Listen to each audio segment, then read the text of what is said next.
N'oubliez pas, si vous aimez nos vidéos, de cliquer sur le pouce, de vous abonner et de cliquer sur la cloche pour être informé de nos prochaines vidéos. C'est une très grande joie de vous retrouver aujourd'hui pour ce nouvel office à la rentrée du mois de septembre de cette année 2022. C'est une très grande joie de vous recevoir et de pouvoir nous unir tous ensemble pour travailler sur les mystères qui nous sont apportés par le Père et la Mère. Je vous invite pour le moment à vous poser sur votre chaise et à vous relier par vos pieds à la mer qui nous porte, à la terre-mère, qui nous donne notre corps, qui nous donne la vie, à la terre-mère qui nous nettoie et qui nous allège de toutes les souffrances et les épreuves de la vie, à la terre-mère qui nous aime et qui nous nourrit, qui nous protège. Soyons dans la gratitude de la vie et du corps que nous avons. Soyons dans la gratitude de cette mère qui nous porte et qui nous amène la stabilité.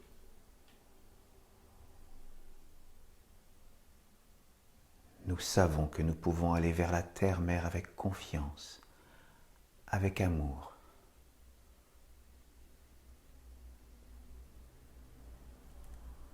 Et au-dessus de nous, le Père Ciel, le Père dans l'invisible, le Père qui nous instruit, le Père qui nous illumine et qui nous apporte la vie. Nous sommes à l'union, à l'interface entre le monde visible et le monde invisible.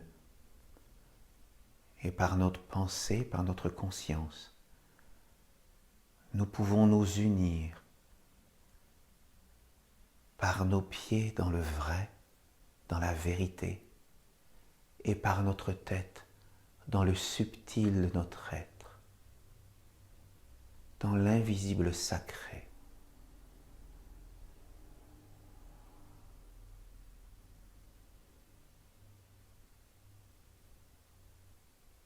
Soyons dans la joie.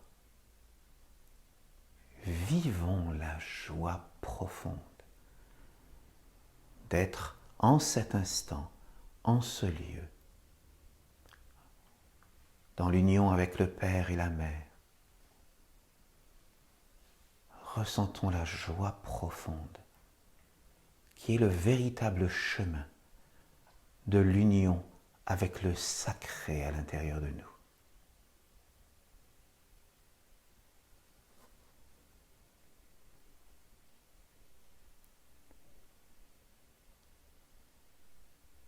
Amen.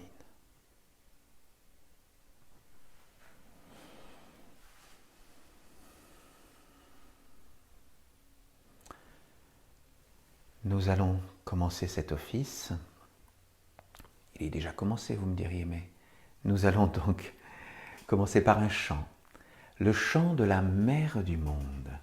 Et par ce chant magnifique, nous nous relions avec la terre-mère, avec le réel, et nous lui offrons tout notre amour, toute notre passion, toute notre reconnaissance pour tout ce qu'elle nous apporte dans notre vie. Il est important de se relier à notre mère, à notre maman, celle qui nous a donné la vie, mais à toutes les mamans et à toutes les femmes que nous pouvons connaître, les femmes qui donnent la vie et les femmes qui nous accompagnent également, pour nous les hommes, dans notre vie. Nous devons donc être dans le respect de toutes ces femmes avec lesquelles nous partageons notre vie.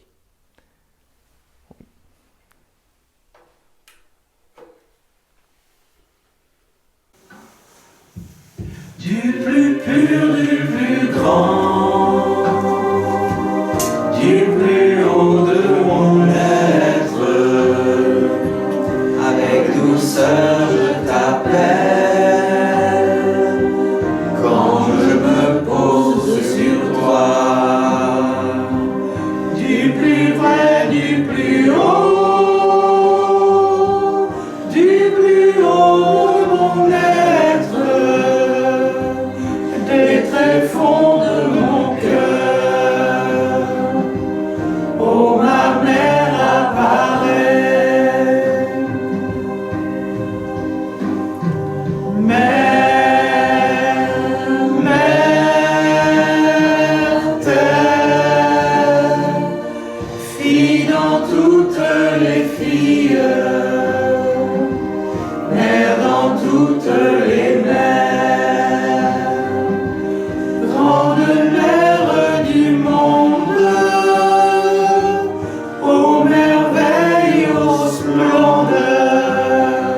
du plus pur, du plus vrai, dans mon être éternel, viens consacre le temps, préparé pour le Père, dans ta parure lumière, illumine tout ce qui est sombre, par ton souffle puissant, équilibré apaise. Mère terre, tu guéris tous les mondes, des concepts erronés. Écarte l'illusion que porte le monde de l'homme.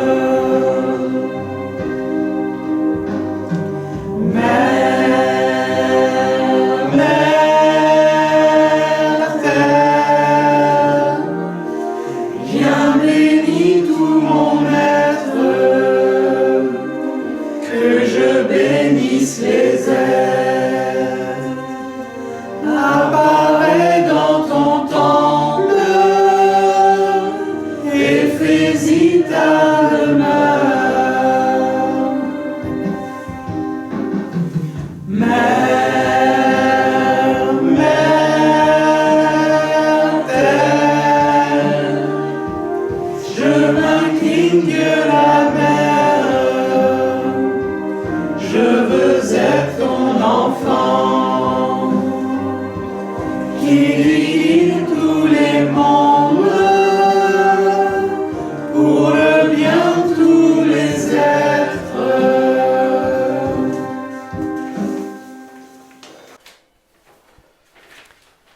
Chez les Esséniens, chanter, c'est quelque chose d'important. Chanter, c'est une prière. C'est une prière que nous clamons et que nous envoyons vers les mondes divins. Chanter, le meilleur mot qui définit le chant chez les Esséniens, c'est ce que nous appelons la louange. La louange est l'étape supérieure du chant, parce que c'est un chant prière, c'est un chant qui nous relie avec les énergies subtiles. Nous appelons un ange quand nous chantons, nous appelons l'ange du chant parmi nous. Nous appelons donc un être sacré, un être invisible qui peut venir nous accompagner et bénir notre chant et nous transporter avec lui. Chanter, c'est être ensemble, cœur à cœur, et c'est participer, c'est clamer des paroles qui nous permettent de nous élever. Le chant qui vient s'appelle « Renonce pas ».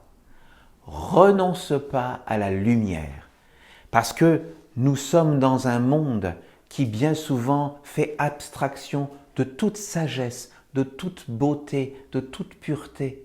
Et donc, la lumière est ce vers quoi nous voulons aller pour la porter dans notre vie. Nous voulons nous rappeler constamment à chaque instant de notre vie que nous voulons être guidés par la lumière. Et donc, il ne faut pas renoncer à la lumière. C'est ce que nous allons chanter dans ce chant.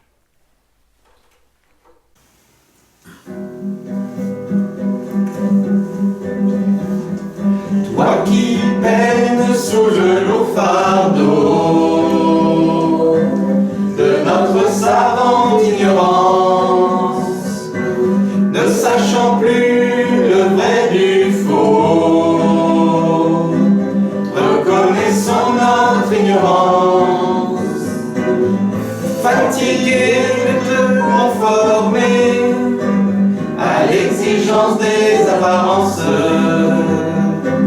faisant comme si de rien n'était, c'est toute ton âme en souffrance. Renonce pas, renonce pas, renonce pas à la lumière, renonce pas, renonce pas, renonce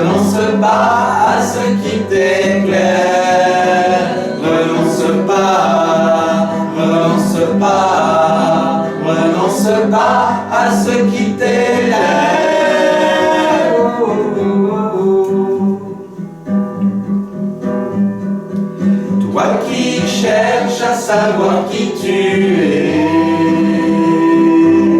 et d'où tu viens et où tu vas, que ces questions ne t'ont jamais quitté. Pressentiment vain, je sais quoi, venir de rien ne se pourrait, et au-delà qui n'en paraît, la vie serait comme agencée d'un invisible lien sacré. Renonce pas, renonce pas, renonce pas à la lumière. Renonce pas, renonce pas, renonce pas à ce qui t'éclaire. Renonce pas, renonce pas, renonce pas à ce qui t'élève, te libère d'une seule façon de voir, respirer un autre ciel, sortir la tête de ce brouillard, aller toujours vers l'essentiel. Renonce pas, toi qui peines sous le lourd fardeau de notre savante ignorance, ne sachant plus le vrai du faux, reconnaissons notre ignorance. Alors tu cherches à te libérer, et peu importe comment les nommer, des bons fantômes, désirs, pensées, tout ce qui t'empêche d'avancer. Renonce pas, renonce pas, renonce pas à la lumière. Renonce pas, renonce pas, renonce pas à ce qui t'éclaire. Renonce pas, renonce pas, renonce pas à ce qui t'élève, te libère d'une seule façon de voir, respirer un autre ciel, sortir la tête de ce brouillard, aller toujours vers l'essentiel. Renonce pas, renonce pas, renonce pas à la lumière. Renonce pas, renonce pas, renonce pas à ce qui t'éclaire. Renonce pas, renonce pas, renonce pas à ce qui t'élève. Oh, oh, oh, oh. Alors nous disions ne renonce pas à la lumière, et je n'ai pas allumé la flamme de notre temple, vous voyez. Mais il n'est jamais trop tard, de toutes les façons la flamme nous accompagne là à côté, mais nous allons l'appeler sur notre colonne.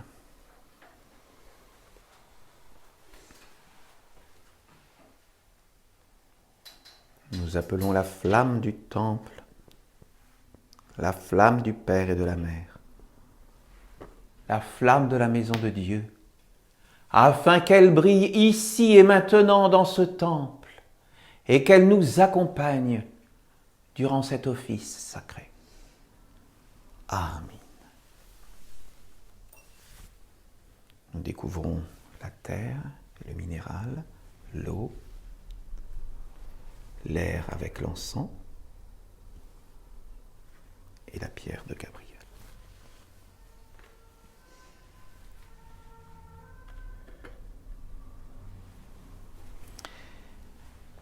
Nous avons un troisième chant, le chant de l'ange de l'amour. Messieurs, si vous voulez, on pourrait avoir notre note.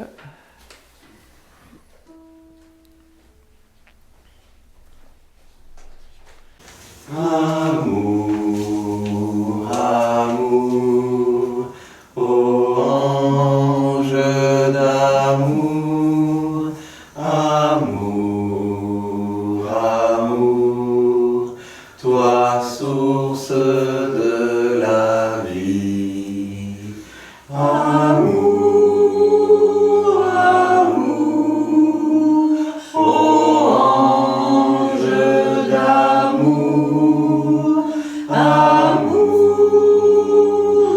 amour, toi source de la vie. Amour, amour, ô ange d'amour, amour, amour, toi source de la vie. Amour, amour, ô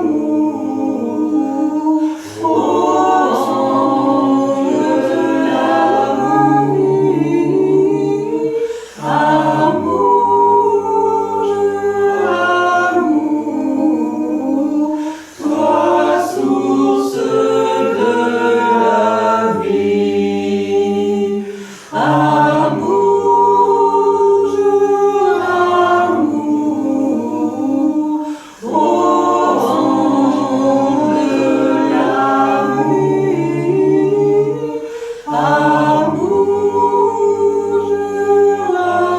amour, toi source de la vie. Amour, amour, ô ange de la nuit. Amour, amour, toi source de la vie. Amour, amour, ô ange de la nuit. Amour, amour, toi source de la vie.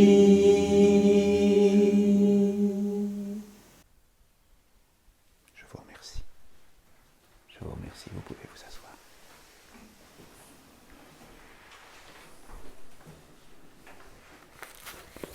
Ça donne le frisson quand vous chantez comme ça. Vraiment, merci. Nous expérimentons la louange, hein, cette dimension du chant sacré.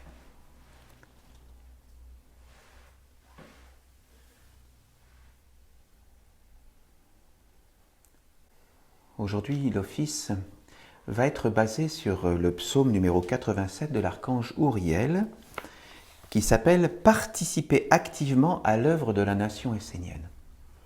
C'était, je vous l'avoue, au mois de juin. J'étais dans mon temple en train de faire mon travail, et l'oracle m'a montré ce psaume que j'ai trouvé particulièrement intéressant parce qu'en même temps, il faisait suite au dernier office que nous avions fait au mois de juin. Je vous rappelle, au mois de juin, nous avions fait un office sur qu'est-ce que sont les spiritualistes.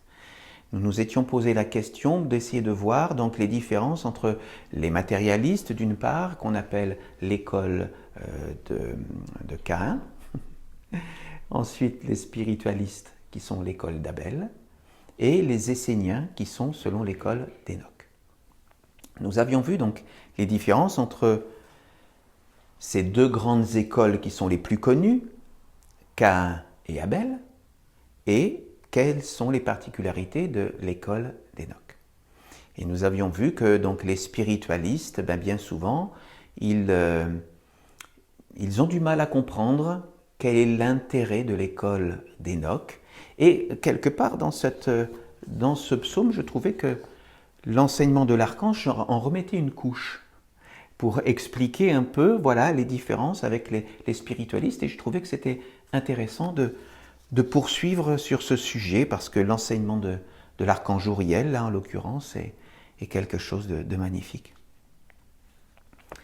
D'abord, l'archange Uriel nous dit « Vivez votre vie dans la beauté ». C'est son premier verset. Ça veut dire quelque chose. Ça veut dire, s'il nous demande de vivre dans la beauté, c'est qu'actuellement nous ne vivons pas dans la beauté. Et c'est vrai que lorsqu'on regarde le monde, on vit dans la guerre, dans la pauvreté, dans la peur, tout à l'inverse de ce que le monde divin nous proclame, nous invite à vivre, c'est-à-dire dans la paix, dans la richesse et l'abondance, et dans la sécurité, dans la sérénité. Donc, c'est vraiment un recadrage déjà. Vivez dans la beauté. Orientez votre vie vers la beauté, vers la manifestation de la vie. Et pour se rapprocher de la vie, j'ai envie de dire de l'essentiel et du sacré, il y a une voie qui passe par la mer, c'est-à-dire la mer, c'est le vivant, c'est la vie, c'est le réel, c'est la nature. C'est par la nature, lorsque nous nous orientons déjà simplement notre regard vers la nature. Lorsque nous regardons une rivière, lorsque nous regardons une forêt, lorsque nous regardons une fleur, une montagne, un ruisseau, nos petits frères les animaux. Lorsque déjà nous orientons nos pensées, notre observation vers la nature, le réel, déjà, vous l'avez déjà vu, nous regardons la beauté et nous vivons avec la beauté. Et également, il est important de pouvoir, à certains moments de notre journée, pouvoir consacrer quelques instants à nous orienter notre esprit vers le subtil de notre être. Ça peut passer par la méditation, ça peut passer par la lecture de la Bible essénienne. Voilà, quelque chose qui nous permet de nous orienter vers le beau, vers l'intemporel, vers l'éternité. Lorsque nous sommes posés sur la mer, les yeux, l'esprit tournés vers l'éternité, nous sommes dans la beauté et nous sommes à notre place d'être humain, c'est-à-dire à l'interface entre le visible et l'invisible. Ensuite, l'archange Uriel nous dit « Arrêtez de vous faire sans cesse attraper par ce qui vous enferme et vous conduit dans la difficulté. Soyez sage de ne pas compliquer votre vie et n'orientez pas votre chemin de destinée vers l'esclavage. » Donc se faire attraper par ce qui nous enferme et nous met dans la difficulté, j'ai envie de dire pour simplifier peut-être, c'est quand on se renferme uniquement dans le monde de l'homme. Bien sûr que nous avons besoin de vivre dans une société avec nos frères humains, évidemment. Bien sûr que nous avons besoin de vivre dans le monde de l'homme, parce que nous y avons notre travail, nous avons besoin de notre subsistance, c'est indispensable.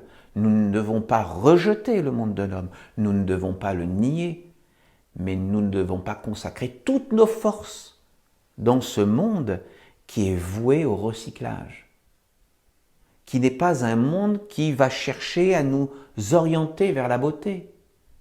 Quand est-ce que vous voyez dans les journaux télévisés ou dans les films ou dans les séries quelque chose qui va nous dire que Dieu existe, que Dieu est là, qu'il existe un chemin pour aller vers lui? Jamais. On ne nous parle que des souffrances du monde de l'homme. Et on nous enferme, on veut nous faire croire en plus qu'il n'existe que ce monde fabriqué par le monde de l'homme.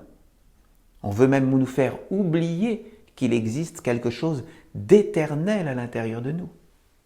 Donc nous ne devons pas nous enfermer uniquement dans le monde de l'homme. Nous devons y participer, mais en étant lucides. Et donc, comme il nous dit, nous ne devons pas orienter tout notre chemin de destinée vers l'esclavage, parce que ce monde de l'homme, c'est bien l'esclavage. Et il nous invite ensuite en nous disant allégez-vous et ne vous laissez pas envahir par toutes les tentations du monde. Oui, parce que le monde, il est vrai, est tentation. On a le droit d'avoir des loisirs dans ce monde, on a le droit de faire la fête dans le monde, il n'y a aucun problème. Mais il peut y avoir de très mauvaises tentations, nous le savons bien, hein, que ce soit dans toutes les substances addictives qui peuvent exister dans le monde de l'homme, ou simplement en consacrant uniquement notre vie au monde mortel et à notre partie mortelle qui ira forcément au recyclage. Donc, voilà, nous devons être dans l'équilibre.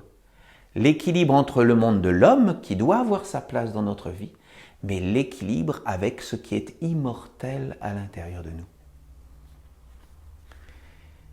L'archange Uriel nous dit « Soyez sereins, conscients que derrière chaque événement, chaque chose, chaque pensée, existe un principe qui peut vous libérer ou vous enchaîner de plus en plus. Portez attention à l'essentiel et avant de vous engager sur un chemin, regardez le long terme. Avant chaque décision, réfléchissez au résultat final. Est-ce la libération ou un grand esclavage? Oui, nous devons réfléchir, être attentifs, avoir le discernement dans nos choix. Parce que, effectivement, le monde est là pour nous inviter à tomber dans des pièges. Le piège de la consommation à outrance. Bien sûr, nous pouvons consommer. Hein? J'ai bien dit consommation à outrance. Lorsque, pour certaines personnes, la vie, c'est consommer, consommer, consommer. Acheter, ou uniquement une vie consacrée au loisir. Bien sûr que nous pouvons avoir des loisirs, je le répète, mais il ne faut pas orienter uniquement sa vie en ce sens. Et donc, l'archange nous dit « Faites de votre vie une œuvre de lumière. Surtout ne passez pas sur la terre sans laisser de traces pour les générations futures, sans rien poser de concret, sans avoir réalisé quelque chose pour le monde divin. Un grand nombre d'hommes sur la terre s'engagent dans le domaine de la spiritualité, parce qu'ils ont compris plus ou moins clairement que la vie dans le monde de la matière est sans issue. Ils cherchent à s'éveiller, travaillent sur eux, méditent, s'associent avec d'autres qui portent la même pensée qu'eux pour devenir plus forts. Finalement, il ne reste rien de grand de toutes ces agitations, car ces êtres n'ont pas compris un des secrets les plus importants de la vie. C'est que lorsque tu as pris ta vie en main pour en faire une œuvre qui glorifie un monde supérieur, que tu rencontres la véritable force. Tu dois le faire par toi-même, nourrir cette œuvre de ta propre énergie et la faire vivre de ta vie. Alors seulement tu pourras en récolter les fruits. Le reste demeure malheureusement vain. Et c'est là que nous revenons sur ce que nous avons expliqué dans le précédent office. C'est que si nous orientons notre vie, même avec de bonnes intentions, vers un travail sur soi, vers donc ce qui peut ennoblir notre vie, si ce n'est pas fait dans une optique de servir le monde divin, eh bien, nous ne nous serons occupés que de notre petite vie. Tout ce qui est développement personnel peut être utile, être une phase nécessaire au développement sain et harmonieux de la personne. Mais uniquement consacrer ses efforts à soi, ce n'est pas travailler pour l'éternité, ce n'est pas travailler pour le monde divin. Lorsque l'on travaille pour le monde divin, c'est là qu'on a la vraie force. Et c'est là qu'on pose des choses pour l'éternité. Et c'est là que nous laissons des choses concrètes pour les générations futures. Inscrire sa vie dans l'éternité, c'est participer à l'œuvre des mondes divins. Et c'est ce que l'école d'Enoch, C'est ce que les Esséniens proposent à toutes les personnes qui le souhaitent, en toute liberté, parce que la liberté est toujours fondamentale. S'engager intérieurement pour vouloir servir le monde divin, c'est toujours quelque chose qui est personnel, qui nous vient de l'intérieur et qui nous relie à ce qui est éternel et sacré à l'intérieur de nous. On peut participer donc en cela avec une église, parce que l'église essénienne chrétienne est là pour nous accompagner, mais le cœur, c'est entre nous et Dieu que cela se passe.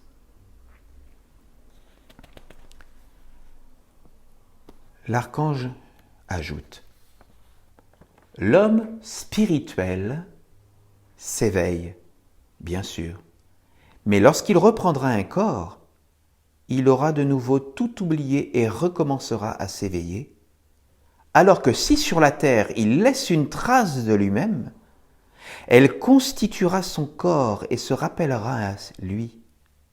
Ainsi, il pourra au moins reprendre là où il s'est arrêté. D'où l'importance d'axer son œuvre et ses efforts pour travailler pour l'éternité, l'éternel, parce que c'est ça qui va pouvoir nous dépasser, qui va pouvoir vivre après nous et que nous pourrons retrouver lorsque nous reviendrons sur terre.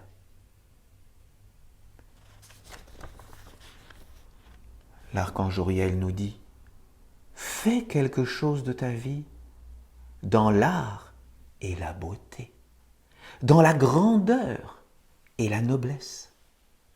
Apprends à te concentrer et ne te laisse pas envahir et tenter par le monde dissolu et sans consistance qui t'entoure. Sinon, tu deviendras toi aussi sans consistance. Ne te laisse pas séduire par ce qui est vain, même dans le domaine de la spiritualité et du bien du monde des hommes. Ce que tu accumules sur la terre, tu le perdras. Bien souvent, les hommes ont du mal à comprendre cette parole qui pourtant contient une grande sagesse. Oui. Ce que nous accumulons sur la terre, nous le perdrons d'abord en premier notre corps. Même si nous prenons bien soin de lui, et nous devons prendre soin de lui, c'est notre temple. C'est le temple que la mère nous offre pour accueillir notre âme que le Père nous envoie. Donc nous devons être cet être, l'union entre le corps, la matière et l'esprit, Dieu le Père. Nous devons prendre soin. Mais il ne sert à rien d'accumuler des richesses du monde de l'homme. Les vraies richesses sont celles qui appartiennent à Dieu. Donc notre œuvre, nous devons l'offrir et la donner à Dieu. Celle-ci sera éternelle. Si tu laisses quelque chose sur la terre, cela doit être comme une graine. Être associé à un monde supérieur, à un accomplissement. Sinon ton œuvre est inutile, vaine, et elle s'éteindra lorsque tu partiras. La terre détruit ce qui n'est pas associé au royaume de la vie véritable. La vie véritable, la mer, la terre, elle le fait pousser, elle le fait grandir. Tout ce qui n'est pas associé au monde divin est voué à la pourriture et au recyclage. La pomme, quand elle est reliée à l'arbre, elle est reliée à l'être de l'arbre qui est relié à la terre et au ciel. Elle est dans la vie. Lorsqu'elle tombe sur la terre, elle est coupée du Père, elle est reliée à la mer et elle pourrit. Sauf si elle donne, sauf si ses graines prennent ensuite germination. Mais sinon, voilà, tout ce qui tombe en terre, si ce n'est pas dédié au Père, cela pourrit.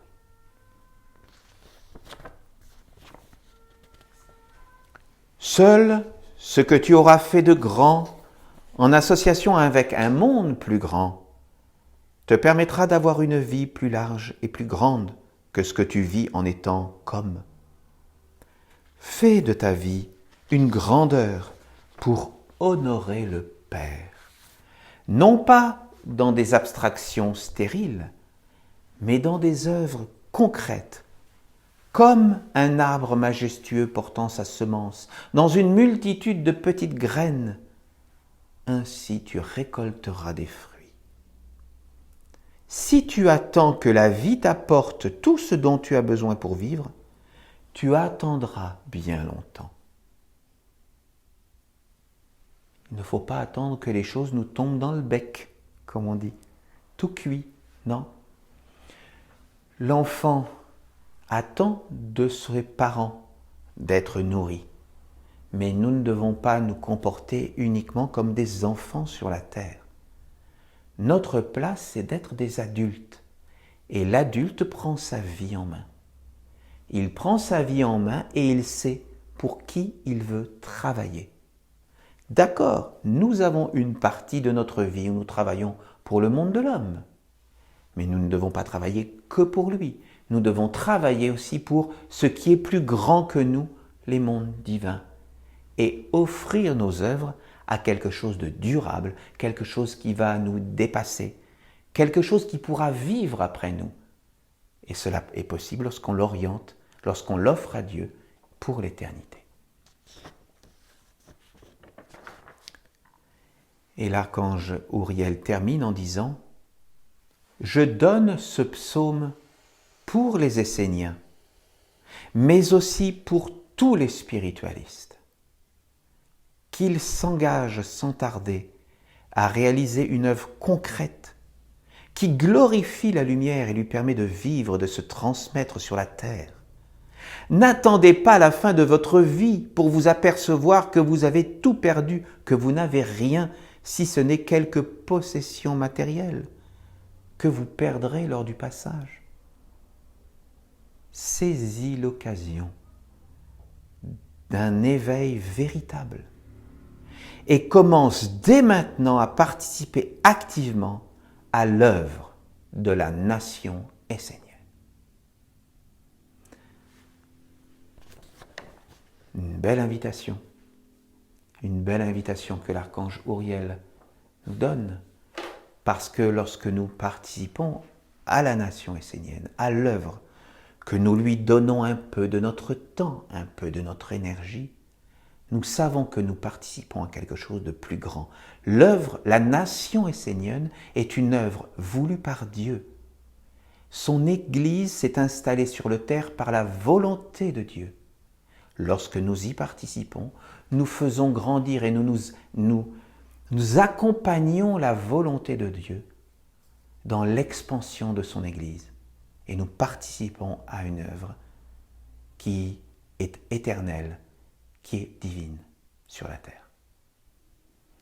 Je vous remercie de votre présence d'abord, à vous qui êtes ici, mais aussi à vous qui nous écoutez.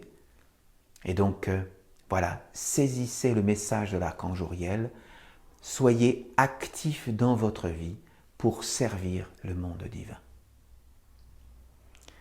Je vous invite à méditer quelques instants sur ces paroles.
Je vais maintenant vous inviter à recevoir la bénédiction de l'ange de la paix pour les personnes.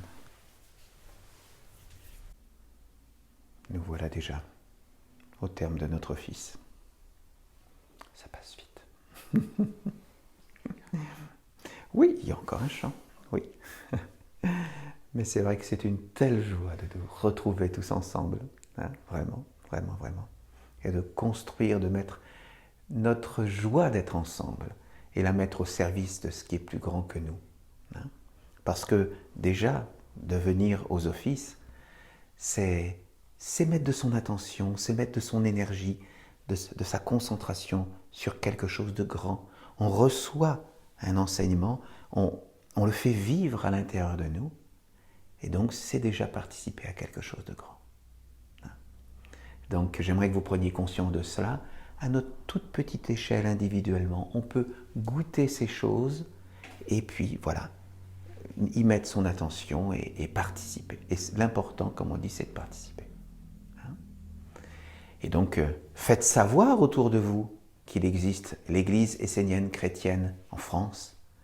Hein? Faites connaître son enseignement, faites connaître ses vidéos, faites connaître ses bulletins qui paraissent chaque mois.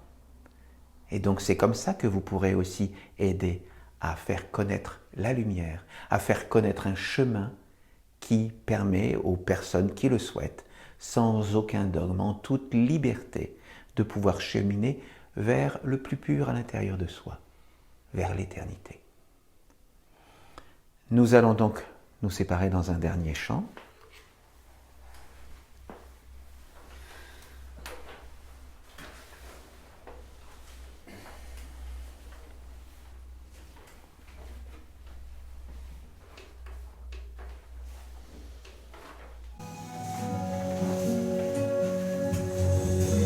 Ensemble, nous protégerons nos mystères. Ensemble, nous serons plus forts qu'hier. Ensemble, nous bâtirons les repères d'une nation libre sur la terre. Ensemble, nous ouvrirons la porte de la vie. Ensemble, à l'Éternel, nous offrirons nos fruits. Apprendre à œuvrer pour fortifier notre alliance. Comprendre le sens profond d'une suprême conscience. Porte du mystère, porte de la lumière qui guérira la terre, répondons à l'appel d'une seule voix fraternelle, afin qu'elle nous révèle un monde éternel.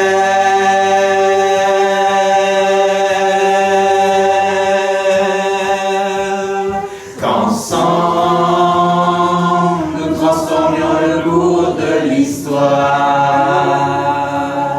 que ça semble un peuple qui trouvera la victoire. Victoire dans la perfection de notre mission sur terre, au nom des enfants de la lumière.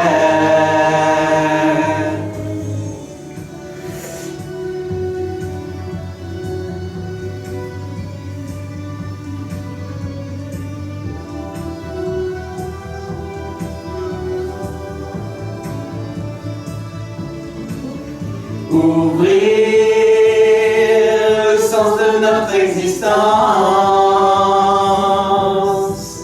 l'offrir à l'universelle conscience. Ensemble, ensemble, ensemble, ensemble.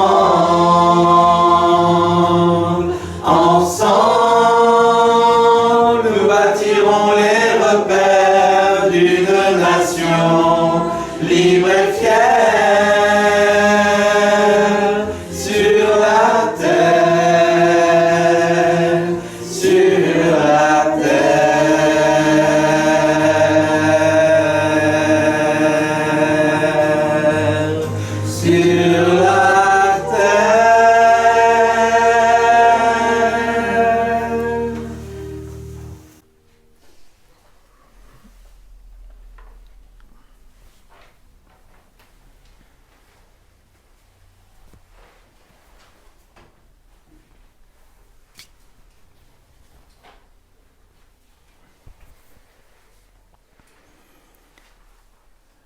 nous allons raccompagner la flamme de notre temple, la flamme du Père et la flamme de la Mère, la flamme de la maison de Dieu.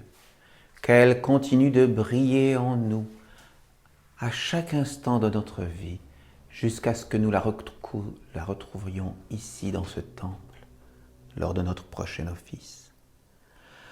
Amin.